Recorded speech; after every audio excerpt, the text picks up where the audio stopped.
Good day, everyone. This is a time to say Happy New Year to you. This is our first webinar for the year 2023, and we are glad that God has kept us alive, and we're all here today to also benefit from this webinar. It's a pleasure always having you on this webinar every month. And 2023 promises to be very, very exciting because we have quite a lot of topics, beautiful thing, exciting topic. I hope this year I started out well for you because today we're talking about something very important to kickstart the year, to help you stay balanced and then to be able to maintain quite a lot of functioning in different many areas because we know that there is no health without mental health. And when your mental health is functional, it's functioning, then yes, every other thing can function. And that's why we're starting with this very beautiful topic this month. So you're welcome. I would invite the medical director who is going to formally welcome us to this webinar. Over to you, Dr. Olubenga Adekile Owoye.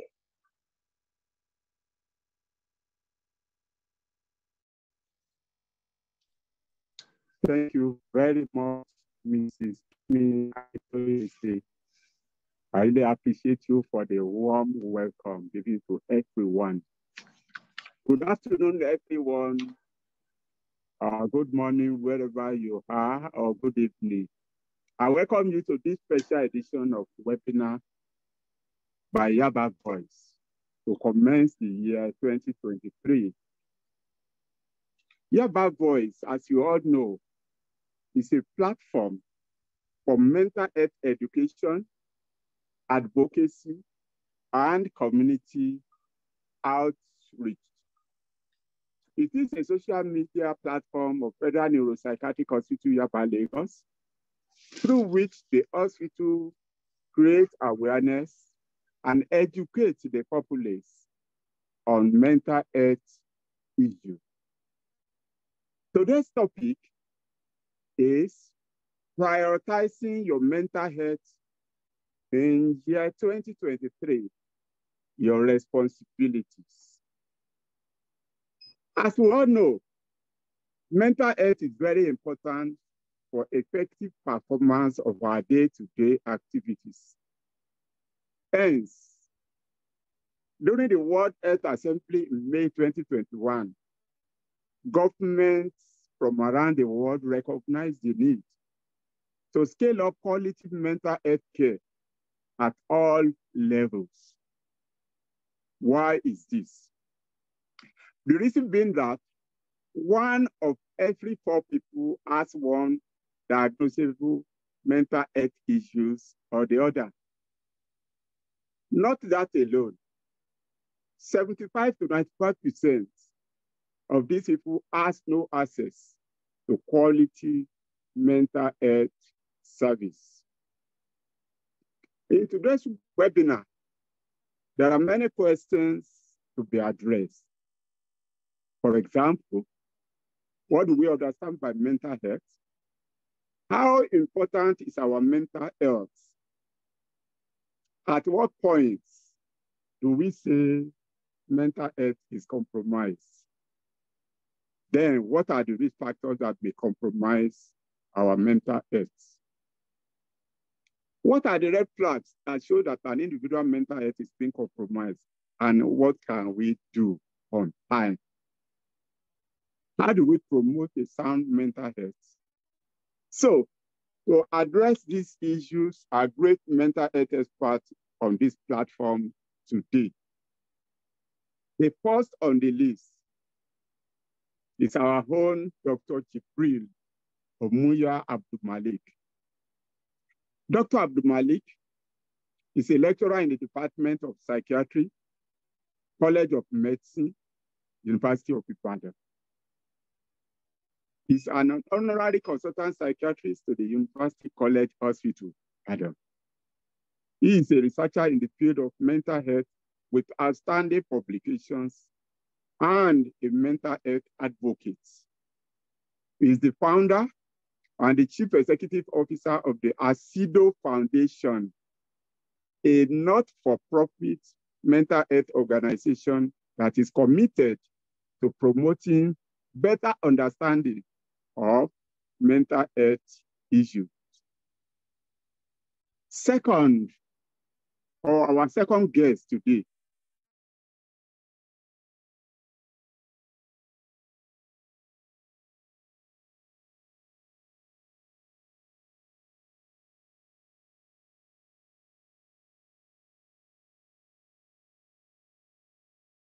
a Master's of Science in Clinical Psychology from the prestigious University of Ibadan. Currently, he is a doctoral student in the same university. He has progressed through the ranks and filed to become an assistant director of clinical psychology in our institution. Currently, he's also a lecturer at the Federal School of Occupational Therapy, the first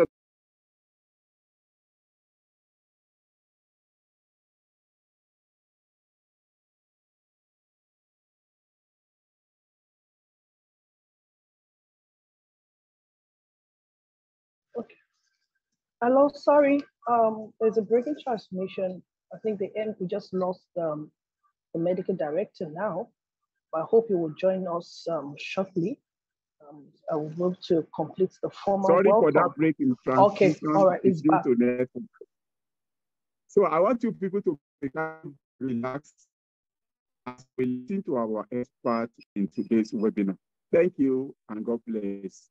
Over to you.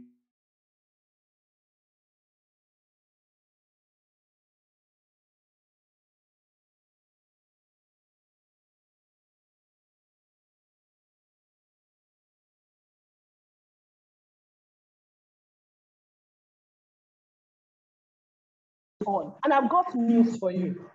Please hang in there to the end of the webinar because I've got great news on lead dimension about Yaba Voice. I won't tell you now until we come to the end of the program later today. All right, so please remember to just send a word to one or two people who you know should be on this webinar.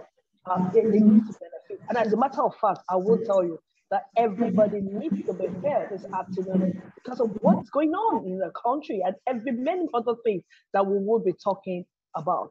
Remember, we said if the health is compromised, especially the mental health, there is a problem. All right, so to start this discussion for us is Dr. Jibril. As a medical director has introduced you, he's a consultant psychiatrist, and he will be explaining to us or telling us more on what mental health is. Now, the word mental health could be scary for a lot of people. What's mental health? What's the connection to our overall functioning? And when there are problems, how do we know what are the signals, what are the things that we need to be mindful of that will tell us that there is a problem with our mental health? Over to you, Dr. Jibril. Thank you very much. And I must start by appreciating my distinguished senior colleague and teacher, the medical director of Yaba Neuropsychiatric Hospital, Dr.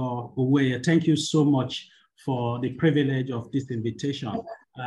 All of us, one way or the other, did residency partially through Yaba because we came to Yaba for all our national exams. And so we are all affiliates of Yaba Neuropsychiatric Hospital. And we used to have our clinical psychology training too. The clinical psychologists used to be very helpful when we were preparing for part one, teaching us about psychological issues. So I feel very much like I'm a part of the family, and I'm very happy to be here. Now, specifically with respect to the issues here, I think it's very important that the topic for this year is how do we strengthen our mental health for the year? But to kickstart the conversation, what exactly is mental health? I would even say, let's start from what is health. Health, as defined by the World Health Organization, is a state of complete physical, mental, and social well-being, not just the absence of disease or infirmity. But what this definition by WHO means is that health is like a stool that sits on three legs. So one leg is physical health, another leg is mental health, and the third leg is social well-being. And we must understand that these three legs, they are not standing separately. If you have a stool with three legs, if you cut one leg, the stool will fall down. So that is the way we need to visualize it, that health is a composite of physical, mental, and social well-being. And all of these three components are important. Secondly, these three components of health are closely interconnected and they affect one another. Let's say I'm traveling to Lagos from Ibadan now, where I'm based, and I have an accident on the way and I become paralyzed. Maybe I suffer, and I know a young doctor who, when I was doing my youth service in Maiduguri, had an accident like that, injured his car, some assaulted, he injured his neck, damaged his spinal cord, and became paralyzed from his shoulder downwards, meaning that his eyes are open, he can talk, but he cannot lift a finger, he cannot move his leg, he cannot move any part of his body below his neck. So if he wants to drink water, there is a bottle of water in front of him, he has to say, I'm thirsty, please, I need water. Somebody has to help him take the bottle, remove the lid, and take it to his mouth before he can drink. So if I find myself in that type of situation, as young as I am, I'm a young old man, you know, as a young old man, if I become paralyzed at this age, do you imagine that I'll go and do Thanksgiving and be happy to be in that situation? Obviously not. Or if I have a diagnosis of cancer. So these are physical conditions that have happened. But these physical health conditions are going to impact on your mental well-being. And so you may become depressed and unhappy. You will start spending a lot of money, maybe if it is cancer, chemotherapy, radiotherapy, do MRI, repeat it. So you'll be spending a lot of money. So you may become very quickly broke. So you find that a physical health condition will affect your mental well-being, will affect your social circumstances. And it doesn't matter where you start from. If you start from social, it's still the same impact. Let's say social, you have a bad relationship or a bad marriage, and every day you're going home, your heart just sinks. You are not looking forward to going home. Or you work in an office that is very toxic. Everybody is always backstabbing each other and, you know, it's toxic. Every day you're going to the office, your heart starts beating fast. These are social issues. But these social issues can make you develop high blood pressure. That's your physical health. Can make you become depressed and even suicidal, or turn to drug abuse to forget the stress. And all of this will negatively affect your mental health. So the starting point is for us to appreciate that health is physical, mental, and social. And these three components of health are closely interconnected and they affect one another. If I may, let me just quickly now talk about mental health specifically before I hand over the microphone. So when we now talk about mental health, so most people, once they hear meh, before you even add the tal, meh, were, yaba, aru, you know, but that is not correct. Mental health is an optimal state of emotional well-being, just like physical health. There is physical health and there is physical illness. Similarly, there is mental health and there is mental illness. So, but most people, once they just hear meh, they say, madness, and so on. But that is not so. The same way we want to be in optimal physical health, we want to go to the gym, we want to lose weight, we want to be trimmed, the guys want to have six-pack, the ladies want to be, you know, everybody wants to be in peak physical health. That is the same way we should all aspire for peak mental or emotional well-being, which is actually the topic of the session today, how to achieve that peak mental health. But mental health is four things.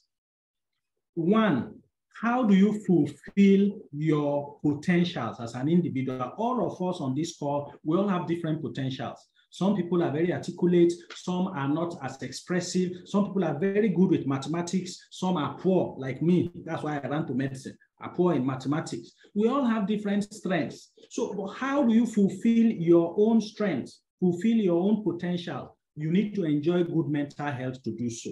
The second attribute of good mental health is the ability to cope with the normal stress. Please underline normal stress of everyday life. This is WHO word, so not me. I'm not the one manufacturing it. Cope with everyday stress. So what that means is everybody has stress. The MD, sir, Dr. Wei is here.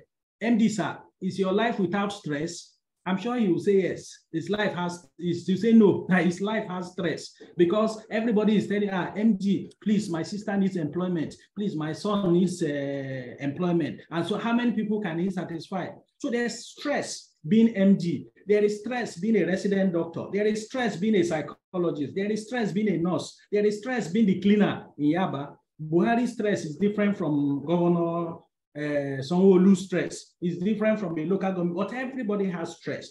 How do you cope with the stress in your own life? It depends on your enjoying good mental health. The third attribute is the ability to work productively. To work productively. Everybody, wherever you are functioning, you need to be able to contribute meaningfully. And if you are not enjoying good mental health, your productivity will just crash. And the last one is your interpersonal relationships, your ability to relate well with people at work, within your family, with your neighbors, with colleagues, and so on. So these are the attributes of mental health. Thank you very much for your patience. So I hand over back to you. Sorry, I took a bit longer than. No, it's okay. And that was very beautiful. And I think our viewers out there, everyone on this platform, would have enjoyed the way Dr. Jibril started. And for me, honestly, I've been in mental health for quite a while, but it's still coming alive more because of this connection that he's building and he's making it to look very real. And so what he has said to us is, we all have potential. So if you're not fulfilling your potential, there is a problem. He's saying cope with everyday stress. Now, Dr. Jibril, we'll still take you up on that later, because when we're talking about this everyday stress, we will now begin to look at what is normal and what is not normal again, because, man, you need to be in Lagos to understand that this kind of stress, we cannot just cope with it on every day. And he said, work productively. Now, again, that's another thing. We will talk about all of these things as we go on, because with all that's going on, I wonder how people can work, productively in the midst of all of those things that is going on in interpersonal relationship. Now, there's so much fear. Even when somebody walks to you on the road and say, hi, how are you, Kemi? The next thing is your mind start palpitating because you don't know what they want to do. These are terrible times. And that's why we're looking at this discussion today. But we'll still go back to that. Mr. King Gabriel will be talking to us about the risk factors as well as the psychological factors that can put our mental health at risk. What are those things or the factors that can jeopardize our mental health? Over to you, Mr. King Gabriel. Thank you so much, Kemi. And good afternoon, everybody, once again, my medical director and everybody that's listening. It's great to be here again for this maiden edition of the Great Yaba Voice for the year 2023. And we are starting very well, as I said. We're looking at some of the psychological or how to prioritize our mental health, more or less like preparing for the whole new year, for the whole year of 2023, how to maneuver to ensure that we achieve goals, set goals and targets and everything, and minimize other fallouts. So that's why it's very important that we're talking about it at this time. And yes, mental health, just like Dr. Jibril mentioned there, it's very, very important, and it's related to quite a lot of our functioning. It affects basically every aspect of our life. He has talked more about that. But it's also associated with quite a lot of things as well, with a lot of social vices. For example, for some mental health conditions to actually lead to some social vices that we see all over the place now. We're talking about armed robbery, commercial sex work, arson, kidnapping and abduction. Will have some mental health background or foundation as one of the major causes. It will also be associated with things with socioeconomic pressures, financial embarrassment that some people go through. They are unable to plan well their finances. They're able to manage their finances, and then, of course, you get into some financial embarrassment. Mental health could also actually be associated with bribery and corruption and stuff and everything like that. It's also associated with family discord, including divorces, breakups, and quite a lot of things. And with so many attempts to function and build other relationships. So 2023, mental health for the year is peculiar. It's a new year, of course, as I said, filled with quite a lot of expectations. A lot of things. It's election here, for example, and for so many other people, a lot of new beginnings for them. Some people are going to gain admission, some people are going to get married, do new things, and start a lot of great and wonderful things. So people have expectations, people are laying strategies, people are forming collaborations, people are, and there's quite a lot of other things too, a lot of paparazzi, if you want to talk about it, going on, especially concerning the upcoming election. But of course, at the other time, there's also some of the realities too of the other side as well. There's there's the reality of criminal activities that we have been hearing. Some people have been experiencing it, including kidnapping, abductions, robbery, and all this stuff. All of these too. Looking at the trend of last year into this 2023, all of this also have effects on our emotions, on our behavior, and our reactions. Basically, all of these have effects on our mental health. So in year 23 again, people are expected to go about doing their own thing. They will move from one place to the other. They will travel along our roads. They will form relationships. They will have to maintain some of this relationship. Some people form alliances, political alliances and other alliances. People will do new things, that will be going into new financial, to new businesses, new other economic activities. And they also be engaged in so many other things for the year 2023. As a result of this, what are some of the things that could actually hamper our mental health for this for the year? Yes, there are some, can I say, some well-known factors that are associated with mental health that will actually affect our mental health. Quite a lot of common factors. For example, we have the genetic factors there. Mental health issues could actually be as a result of the fact that it runs within the family. Maybe a parent or a grandparent, an uncle, an aunt, maybe has some form of mental illness or the other. And by the way, when we're talking about mental health, we are not just talking about issues with maybe things like depression. There are about 300 different kinds of diagnoses that we can have. But apart from the diagnosis, apart from some of these things we are talking about, what about the environment as well? In the home environment, as a result of a parent or a sibling or a family member who has this condition, there will be interaction that will be based on this mental health. So if one person has it, in terms of relationships, in terms of how they conduct their thing, it will actually also, one way or the other, affect the other person. For example, somebody who has mental health issues will actually serve as a model to children and other people who are around. So people could actually learn that form of mental. So that's one way we could learn it. It could also be genetic and stuff like that. So under psychological factors, another factor there is, of course, physical trauma. Physical trauma, for example, maybe accidents or maybe some other form of severe domestic accident, that may involve, that may affect our mental health function. Adverse childhood experiences, we all know, will actually be a child's relationship right from childhood. Been found to be related or to there may be like a strong determinant into adult life behavior.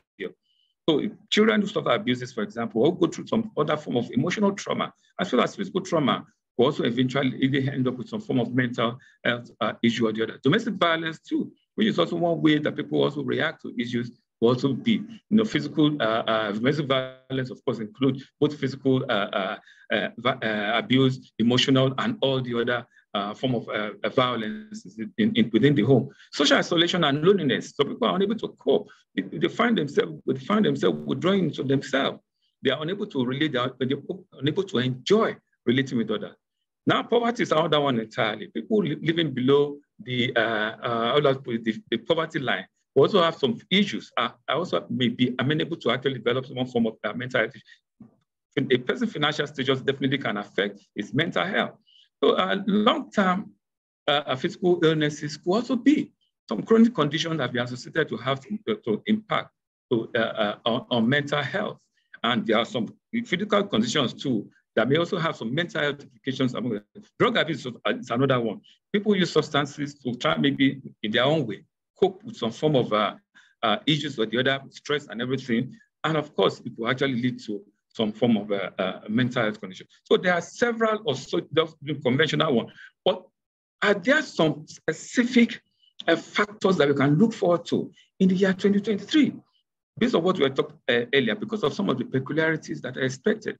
As you said earlier, a lot of things are going on. People are starting new things. You said it's an election year. We are going to new things and everything. So what are some of the factors that will actually impact on our mental health for this year? For example, we need to learn some of the factors could be losses, managing losses. both for the contenders as well as the supporters. It's not everybody, it's not all our candidates that will win in one election or the other, whether it's a national or maybe local or maybe even within our organization. It's not everybody that come out. We need to learn how to manage our losses. So losses, both in election and in other areas, will constitute a mental health factor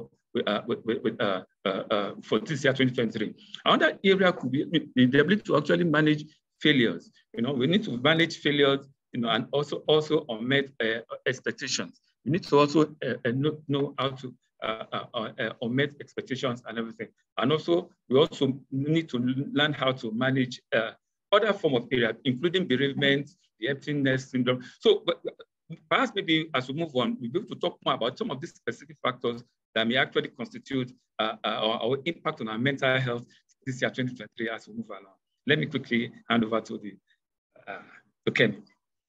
Thank you so very much. I know that if we leave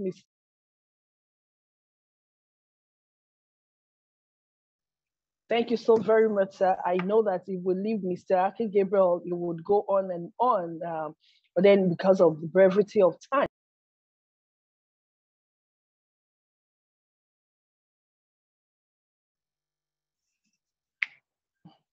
Thank you so very much, Mr. Akin Gabriel, for that. Okay, so quite a lot of risk factors or factors has been identified by Mr. Akin Gabriel that could jeopardize our mental function. And when he was talking about this, something just dropped in my mind, that the fact that oftentimes we listen to news, this information, one train crash here, one this one, 70 people kidnapped, they are bringing 50 million, and you look at your bank account, you do not have one kobo. And you think, even if they kidnap you, you do not even have 1 naira. How do you, all of this is heightens our fear. We're still going to talk about it because this is very, very serious for every one of us. Nobody is exempted in all of those things that we're talking about today. That's the news angle. But because we must understand, how do we handle it? How do we cope with all the bombardment of information that's coming from different content, different angles, in terms of preventing our mental health? And that's what some of the things that we're going to look at. And Mr. Akin Gabriel mentioned something, which I also just tagged when he said it. He said, living below poverty line. And I want to say, gone are the days when you talk about average and the middle class and the high class. And it's like everybody is either you are high or you are low now. Because with the current financial or economic situation, everybody seems to be struggling. So how do we get out? People are looking and asking questions. How do we feed? What do we do? How do we balance things? These are very germane issues that we need to be able to address if we will be able to cope with this. A lot of things are going on even this year. And then I'm going to ask Dr. Jibril, how can we prioritize our mental health? The problem seems overwhelming, but how can we deal with this? Over to you, Dr. Jibril. Thank you very much. And I think Oga Gabriel has made my life easier by highlighting all of the challenges and so on. I think what we need to appreciate, first of all, is that for us as mental health professionals, we always emphasize that all of us, without exception, all of us are damaged goods. No human being is perfect. If we believe in God, then perfection belongs only to God. I'm not perfect. Ms. Kemi is not perfect. The MD is not perfect. Mr. Akin is not perfect. We are not perfect. Nobody is perfect. And in life, just as you have mentioned, the challenges in Nigeria, insecurity and so on, you look at the media, there are many things that are outside your control as a human being. So we have to appreciate that. I mean, COVID came out of nowhere and suddenly all of us locked down, do COVID testing and so on and so forth, get vaccination, wear face masks, wash hands, don't go out, don't no handshake. We all suddenly, the world came to a halt. Nobody saw it coming. So in life, both as individuals, as a community, as Nigerians, as Africans, as humanity generally, we cannot predict what curveballs will come our way tomorrow, what challenges will come to us. But from the point of view of therapy, we focus on what can you do? You can't control if you are married, whether your spouse will treat you well or not. You can't control it. It's a gamble, right? In the hope that your spouse will be faithful, will be loving and caring and supportive. It may turn out to be the other way. That's outside your control. So if you find yourself in that type of scenario, for instance, there is no injection to make the person become a different person overnight. But what you can control is how you react to the situation, how you react, how you allow it to take emotional impact on you, and so on. If you are battling with infertility, if you are struggling with your finances, I mean, I wish I have more money. I'm sure many of us wish we have more money because there's always a million and one things to do. Our needs and wants are always more than the resources we have, right? So whatever your challenge is, how you deal with that challenge, how you cope is in your hands. And that is the focus of what we try to do in therapy. And that is the focus of what I would want us to concentrate on in this interaction. If there's one thing you take away from our interaction, let it be that you cannot control external factors, but you can control how you react, how you respond, and how it impacts on you. That is 100% in your control, and that is what you should focus on. So what I would like to focus on is what are the steps that each and every one of us can take to ensure that we strengthen our mental health in 2023. What can we do to ensure that no matter the amount of negative media, if the news, bad news sell. So the headline will always be the worst thing that has happened in the world. 20 people killed in ritual killing, 30 people kidnapped. That is what sells. So if that is giving you high blood pressure, then stop listening to the news. Because, I mean, if something is, so you go and browse yourself to find the information you need. So don't allow anybody give you high blood pressure on top nothing. They just want to sell. Then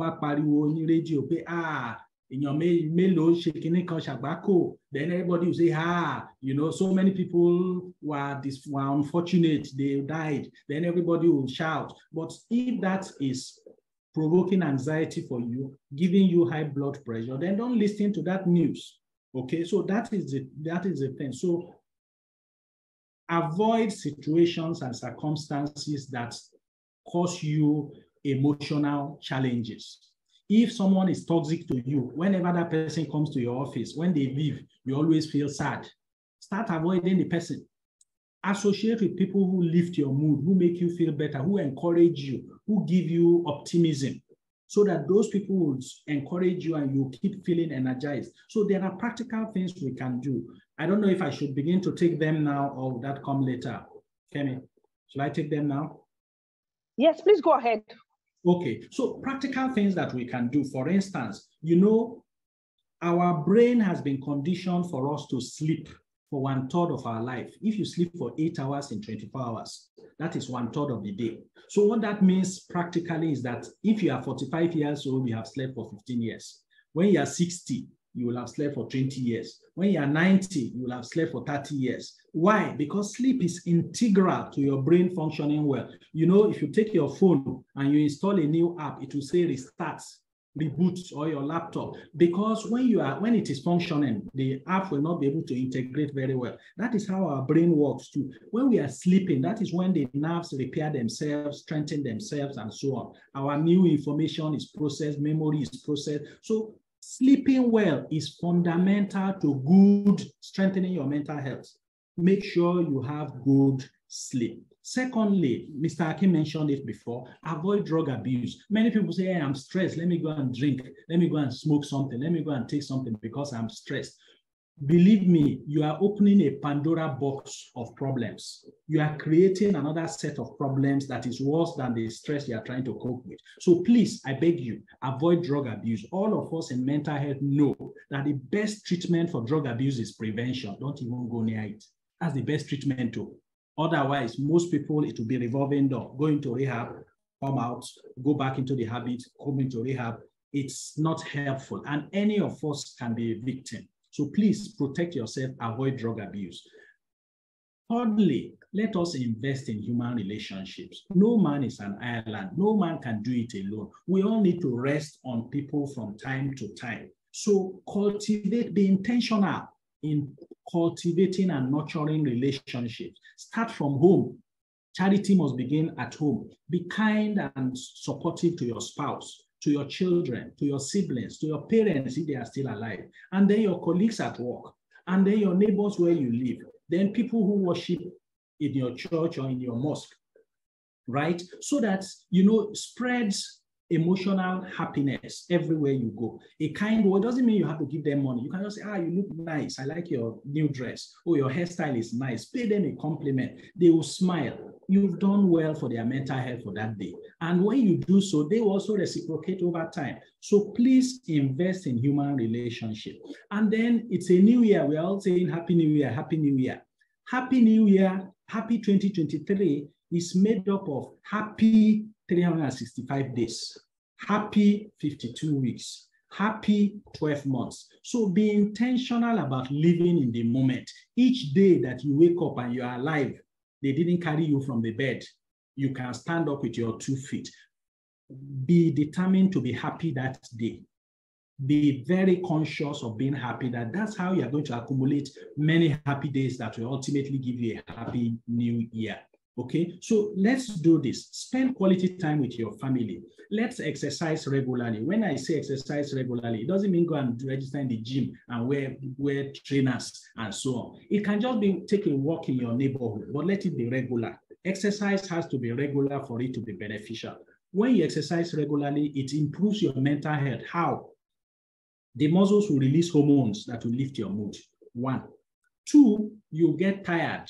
And eventually when you're tired, the muscles will send message upstairs to a guy at the top. Oh boy, I don't tire, I'll shut down head office, so make me sleep. So it will boost your sleep, so you sleep well. Remember I mentioned good sleep before. So these are the ways by which regular exercise helps you. Then set realistic goals. So don't set yourself up for failure. Say 2023, I must make 1 billion, and you are earning 50,000. How do you want to make 1 billion? You are setting yourself up for failure. So by the time you now even manage to make 500,000, you still feel like a failure.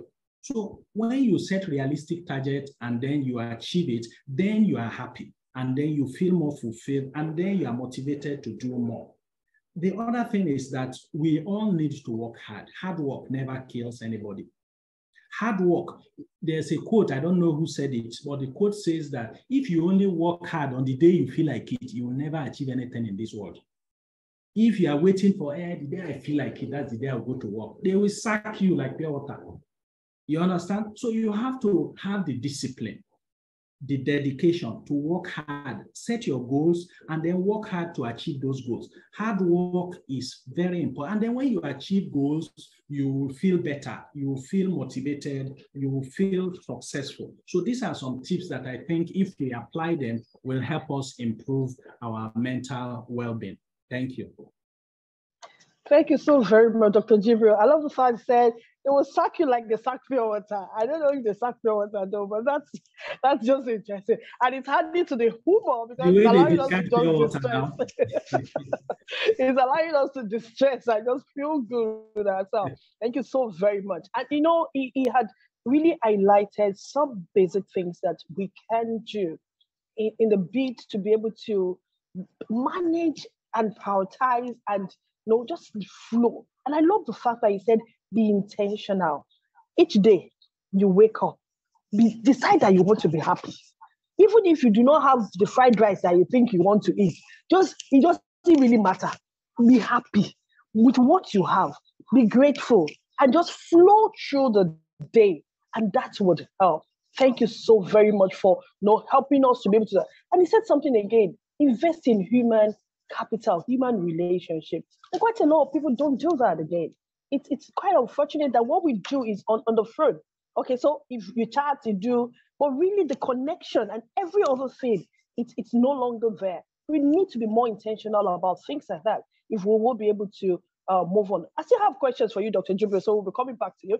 But let's go over to Mr. Akin Gabriel, who's going to be talking to us about individual and collective responsibilities when you talk about prioritizing. Please note that you can send in your questions and your comments in the chat box. We'll be willing to take that before the end of the webinar. So Mr. Akin Gabriel, individual and collective responsibility that we all can do to be able to prioritize our mental health. Thank you.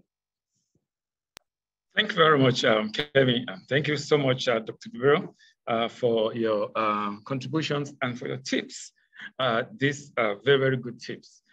In addition to that, in addition to what we've just listened to, there are quite a lot of things. As we said, each year has its own peculiarities.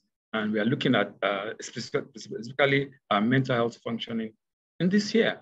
So that at the end of the day, by the time we are looking at the maybe the last day of the year, we want to find out how well we've done, how we want to be able to put our mental health on a scale and be happy with what we have. So the first thing, of course, in doing this, in maneuvering in 2023 with good mental health, is that we have to rediscover ourselves anew, a sort of new self-discovery. Because of all of the things that we plan to do this year, all of the things that happen, there will be experiences, there will be so many challenges, there will be so many breakthroughs as well, which we are also going to be learning how to manage. Because as we are managing negative events and eventualities that are happening, we also need to learn how to manage the breakthroughs, the successes. We also need to do that because that must also constitute mental health issue as well.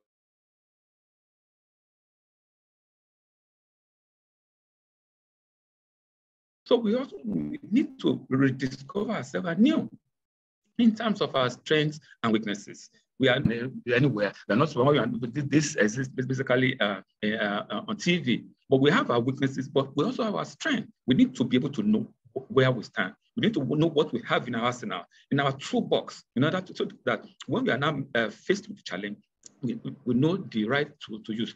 It also means that we also need to get familiar with our tools. We need to get familiar with our strengths, the things that we are going to use to overcome challenges. Challenges are there. Challenges will always be there. But we also have the tools to overcome the challenges if we search well enough. So these are some of the things that we need to do. We need to do a new self-discovery. The self-discovery will also involve discovering our potentials. We don't want to just walk this year, in an unplanned terrain. We want to be able to go directly. We want to be able to know where we should go. And where we should go is where we are most likely going to flourish. Where we are most likely going to succeed. Nobody wants to go into go by a road that is not going to be that may not lead to anywhere. We want to be able to know what the area where you have potentials, where we are able to and everybody has potentials. Everybody has an area where he or she is most likely going to flourish. After discovering our potential, we also need to find out the resources. That's what we talk about, the strengths and weaknesses. The tools we really need to achieve these potentials. It's also the same tools we are going to use to overcome life challenges. They're always there. We need to identify them, and we need to learn how to deploy them accordingly. Another individual thing that we can also do, the responsibility that we also have, is to have an unconditional positive regard for ourselves. We shouldn't be too hard on ourselves. In as much as we need to set goals, we need to be motivated to do new things and everything, but we shouldn't be too hard. We have our weaknesses, we have our strengths. When where we fail, we should recover. We should be able to deal with that failure and then re-strategize and learn how to use our new tools and move on. So we need to have unconditional positive regard for ourselves as well as for others. We also need to have a positive view of life. Life is not that bad or hard. It's perhaps maybe the way you look at it. If you have a positive expectation based on an objective assessment of our own resources, perhaps it might also help us when we have a positive view of life. We also need to build new routines in order for us to maneuver through this year with good mental health. We need to build new routines based on the objective assessment that we have made about our potentials, about our psychological resources, about the tools that we have, we need to build new routines to use this resources successfully. Because for us to achieve, we need to learn how to use these tools in a new way. And routines will come. The routines will maintain discipline, maintain and focus for us to be able to go along the special path to achieve our potentials. The new result, of course, will require new ideas and new routine. So doctors also talk about the importance of relationship. To be able to form a relationship, to be able to initiate and maintain a relationship. It's one thing to be able to initiate, but also another thing to maintain relationship. For us to be able to maintain relationship, we're talking about the fact that we also need to be patient. We also need to be considerate. We also need to be able to respect the view of other people, in terms of maintaining a relationship and learning how to do that. There's sleep also. We talk about the issue, of course, is rest. As part of a routine, we should be able to do that. Then collectively, not only individually, but collectively, wherever we find ourselves, in any organization, within a family, within the locality and everything, we also need to do something. We need to have a positive regard for other people. We need to have positive feelings toward people, not negative. No matter what's going on around us, we should be able to, as I said, have a positive view and respect for our neighbor who's there. If anything, for example, is supposed to happen, the next person you're going to call upon is the person that's close to you, apart from yourself, whether it's a family member, whether it's a neighbor, but whoever that person may be. So we need to have a positive regard, not only for ourselves, but for others. We also need to learn how to relate this year in a new way. We also need to learn how to initiate new relationships. Well, it's not all relationships that will be positive. There might be, definitely there will be some toxic relationships, but eventually we need to identify how to form a good relationship, initiate the relationship, and also learn how to maintain relationship. That learn perseverance, learn patience, learn to be considerate, for that, and also learn to expect these things from people. If we learn also to be caring, to be loving, to be trusting. We need to develop these attributes and also expect them in return. We also expect to be cared for in return. We also expect to be loved and liked in return. Yes, it may not necessarily be by everybody. So if somebody is showing care and love, we should be able to receive that without any inhibition, because all of this is also part of the thing, part of the self-esteem, the ability to be able to receive also good feelings from other people. Also, exercise is also very important. Even collectively, as a family, we need to put a routine in place that will also include exercise as well as rest, and partake in collective effort. It's also another way that can also affect positively our mental health. That partake in collective effort. Don't be an island to yourself. Don't stand away. Partake in the activities within your organization, within your CDA, within your state. Volunteer.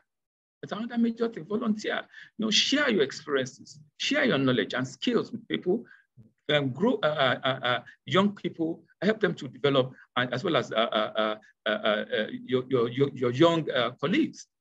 These are some of the few tips that we can actually use to maneuver in the air and protecting our mental health. Maybe I should pause there for now. Thank you so very much, Mr. Akin Gabriel, for that beautiful submission. And you will quite agree with me that he had done justice to that. But going away from what he had said, it is the fact that he said, I hear him say, be kind. And honestly, this issue of kindness cannot be overemphasized, because you don't know what the next person to you is going through. A lot of us, we are wearing clothes, so we'll do pancake, put our wig on and do every other thing. But see, on the inside, people are going through quite a whole lot of troubles, challenges, expectations that are not met, among other things like that. Please be kind to people. Unfortunately, with what is going on, it's very difficult to be too trusting. Now, the word is too trusting, but at least there are still people we can trust. There are still people we can connect with. And don't forget, again, he said, and I heard him, that yes, everyone is going through different form of stress. Don't be an island. Don't pull away. you're not different. Everyone is going through one thing or the other. So you don't need to isolate yourself. Yours is not the worst problem. No, not in any way. But then you can just come together, let's bond. And that way we are able to ventilate and talk about our problems. Thank you so very much, Mr. King Gabriel. Oh, somebody sent a question to me, Dr. Jibril, as part of your submission. And after going through everything, the person asks, what if I am going through repeated stress? Everything that they have said, I have tried it over and over, and I have gotten to a breaking point. What can I do?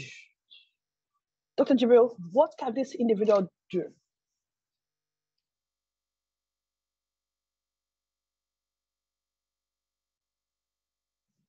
Dr. Jibril is off. Oh, okay. So, Mr. Gabriel, please take that for us. Dr. Jibril is off.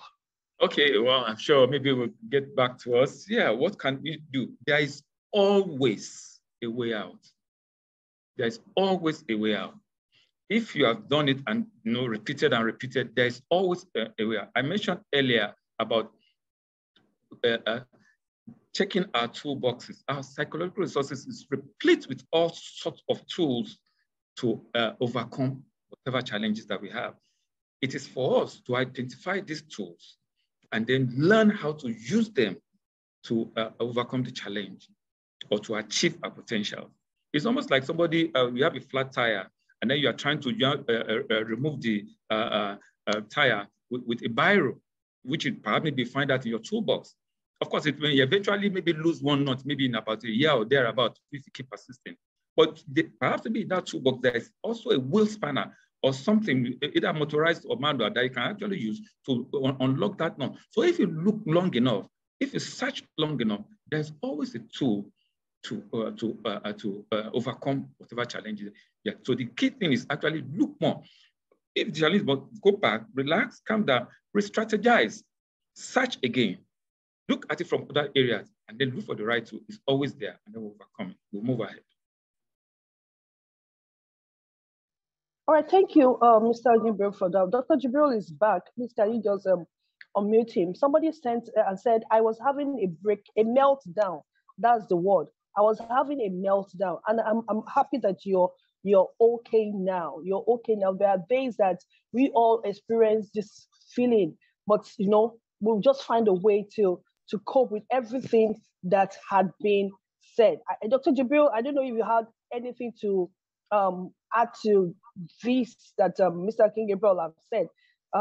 Just a word for people who go through persistent stress, who find it difficult to get up in the morning, put their feet up, and just be able to go there. Yes, so true. Therapists hasn't removed. We are not immune to stress. As a matter of fact, dealing with stress now is becoming huge because of quite a whole lot of factors. But then we are here, we are coping. Dr. Jibril. Thank you very much. So I think what I mentioned earlier, I'm sorry I missed part of the thing that I was having technical hitches. I missed part of the conversation, but part of what I mentioned earlier is that all of us, without exception, need a helping hand from time to time. There's absolutely no shame in saying that, oh boy, I'm struggling a bit now, and having someone encourage you and be there for you and so on. Sometimes you need a psychologist, a psychiatrist, a social worker, someone to have your back and give you professional advice and help you through. This part of the major challenge we have in our society is shame and stigma associated with mental illness. Do not let shame and stigma prevent you from getting help when you know you are struggling. So, and this is true even among us as health workers. If someone knows that you are a doctor and they say, oh, you work in Yaba, they say, so even among health workers, people make fun of us and so on. There is stigma. We can't run away from it. So we have to really fight against that stigma. And that's part of what we do at CEDAW Foundation. Promote awareness, demystify, combat shame and stigma so that people can come forward freely when they need help. If you have diabetes, you are not embarrassed to go to LUT or last suit to go and see a doctor. If you have you now be depressed and you're embarrassed to go and see a psychologist, you're embarrassed to go and see a psychiatrist. What is the problem? They are all health conditions. So I think the biggest barrier is shame and stigma, and we should try to do away with it as much as possible. Ask for help, please. If whether you are a professor, we had a professor of cardiology in Cape Town when I was doing a program there, the dean of the faculty, and he took his life by suicide. He was depressed. There are doctors, there are nurses who are taking their lives, right? Because they are depressed and they are suicidal. So please, I beg you, all of us in this meeting, if you or anybody you know is struggling, please encourage them, encourage yourself to seek for professional help. And if you don't want to physically go there, I'm sure Yaba has a helpline. Asidor Foundation has a helpline. If you don't want to physically go there, call the helpline, get in touch. But by all means, please make sure you get help when you are struggling. Thank you. Thank you so very much. And that's very, very helpful. You know, I was just thinking about it to say a whole lot of our men most times do not come to the hospital because they feel that, oh, the society doesn't even want them to come. Dr. Jibril, do men cry? Very well. They cry. No, but people are men not don't. Human beings? Are men not human beings? Don't they have emotions? They cry very well. Ma, sorry, I didn't hear that. What did you say? No, I said our society makes it look like. Dr. Jibril, our society makes it look like it's not okay to talk about your problem, especially as a man. And when women do that, they make it look like, oh, you are babbling too much, or you're talking too much. Maybe we could just quickly address that. As your last word for us. It's frozen. Network. It is the socialization problem from child action. And then you buy Don't Be and Don't Cry, man, you know, and then so it's the socialization process. But we are all human beings, regardless of gender. We are blood and flesh. We have emotions, whether you are male or female. In fact, there's a growing field of men's mental health now because women's mental health has already become established, right? And increasingly now, people are also saying, let's talk about toxic masculinity, where they say, oh, a man doesn't cry, a man should be macho, a man should not complain, a man should not do this. And internally, you are suffering, you are bleeding, you are at your wit's end. And that is very unhelpful even for the men. So we need to cry out and shout that we are the weaker gender, we are not competing, we are weak too, we are struggling too, we need help too. Men, so it's true. You see, it's a joke on a lighter note, but a preacher at a wedding ceremony was saying that the Holy Book says the man is the head of the family, but a wise man knows that the neck that controls the head is the woman. So who is actually controlling the head? So, you know, so men, so I leave that, I didn't say anything, but I'm just mentioning that to the Thank you so very much, Dr. Jibril. Mr. King Gabriel, as part of your last contribution towards this webinar, somebody just wrote in that a woman came in and she's been having lots of toxicity in marriage. He shout, beat her, accuse her of infidelity, among other things. And the man has refused to see a therapist. What should this woman do? Because she's depressed. Should she leave the marriage? Well, the best thing, of course, number one, is what this person has done, reaching out. I mean, not keeping silent, talking about it. You know, it takes a lot to actually identify some of these issues and knowing what to do about them, to actually know what to do about it. So talking to someone is a big step out of it. If the couple can't come into therapy, the woman herself will actually start some form of seek some form of professional help herself and start on that particular. In as much as it might be a little bit difficult, but at least she's getting professional help herself while we work on getting the other person involved. So the person should actually not give up. She should actually keep on with the professional services that she's getting while we keep on hoping to get the other person eventually. Thank you, sir. Dr. Jibril, one last question, please. What role does religion has to play in the mental health? What role does religion play in terms of our beliefs in mental health?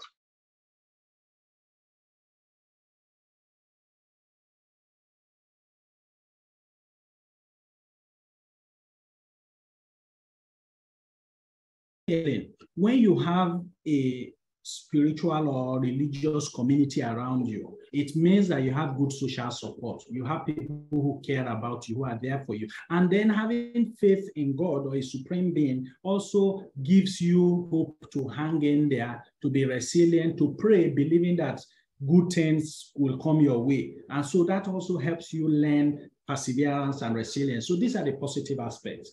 The negative aspect is where in the religious community, they say, oh, Dr. Abdul Malik, come and be the chairman of this committee in church or in NASFAT. And I'm actually very busy and I have an exam this month and I really don't have the time. But because it's from a man of God, I don't want to say no. So I accept and it becomes a yoke on my neck. I'm struggling, I'm drowning, but I'm trying to maintain, keep up appearances, to be a worker in the ministry, to be a worker in NASFAT, in the committee, because I don't want to say no and appear like I'm not doing God's work. That's why, in particularly in our community, in our society, because we elevate men of God to a pedestal where it's difficult to say no to them. It's like saying no to God, in quotes. Meanwhile, we know it shouldn't be like that. So in such scenarios, it can become like a yoke. And in some scenarios also, people use religious beliefs negatively to say you have a mental health challenge. They say, no, it's the work of the devil. You only need prayers and so on. And because of that, sometimes some people also do not come forward to get the professional help they need. So that's why I say it's a double-edged sword. It can be beneficial. It can help. It can be very beneficial. It can also be detrimental. It depends on how it is used and how it is handled. Thank you. Thank you so very much, Dr. Jibril. Thank you so very much, Mr. King Gabriel. The issue of religion is not something that we can exhaust on this platform today, but yes, like you said, it can be beneficial. It can also be detrimental if it's not well managed. Our speakers have done justice to this discussion. I have a full note here. Don't just think that I am the moderator. I took notes because this is really going to help. Every one of us is going through one thing or the other, and so we need this. I also took notes, and I'm going to go back to my notes to look at some of the things that he had said. And also, we have our YouTube page, where we'll also be sharing the recording of this video, of this webinar. So you could go back there and please listen again, share with family and friends so that they can also benefit. The jackpot syndrome is affecting a lot of people too. People are feeling left behind. People are feeling like it's only me that is left, a whole lot of things. But if we're able to do all of the things that have been said here today, it's going to help us, and then we're going to function so well in life. Like I said, I have a good news for us. Something good is coming from the stable of Yaba Voice once again. We are starting our podcast, and Yaba Voice podcast is not going to just be in English alone. It's also going to come in Yoruba. Oh, don't worry, we will add Hausa and Igbo as we go on. When we get to that level, we'll let you know. But seriously, this January, we hope to start sending out podcasts on mental health issues so that people can listen. And we want you to be our advocate, our vanguard, so that you would help us to just disseminate the information, let people hear about it, let them know. It gladdens us when people come and say, oh, yeah, but Voice is doing well, because that's what we really want to do, to educate and enlighten people and give them the knowledge that will strengthen them to be the best that they can be. And so we take 1 minute, and 30-second last one from our speakers, and then we will round off this webinar for today. All right, Dr. Jibril, last word. Is it still there? Dr. Jibril, last word. Right. Thank you very much. It's a pleasure to have been here, and I thoroughly enjoyed myself too, and I thoroughly learned from Mr. Akin Gabriel, and also from your perspectives and the challenges. Thank you, everybody, for having me, and I wish all of us a mentally healthy 2023. Thank you. Thank you so very much, Mr. Akin Gabriel. As well. Yeah, thank you for having us here today. I've also benefited so much from this today. Maybe what I should do is to reiterate the fact that just rediscover. Self-discovery is one of the major things then of course, let's emphasize on our relationship as well. So self-discover those potentials and the tools you need to achieve them and to overcome challenges and relate. Thank you very much. All right, so on this final note, don't forget we're on the YouTube page, on the Facebook, on the Instagram. You can always just link up with us. The hotline has been shared. Dr. Jibril also shared the ASIDO. We cannot do it alone, and that's why we look for collaboration. He's in Ibadan, he's doing something there. We are here at Yaba, we're doing something. All right, so let's just keep doing. Let's just keep doing our best and be an advocate. The next webinar will be coming up next month by the grace of God. And we're looking at emotional intelligence, a must for mental health stability. We need to be emotionally intelligent at this point to be able to scale through a whole lot of things. And so until we come your way again, please don't forget, I told you about a few months ago that there is a book on resilience, which was written by the medical director. It's also a very good book to have at this point in time, because we must become so resilient in terms of being able to balance things and being able to function. Until we come your way again, thank you so very much for being on this call with us. Take care of your mental health. Be the best and just enjoy yourself. Be intentional about your health. Bye-bye. Thank you very much. Bye, everyone. Thank you. Bye. Thank you.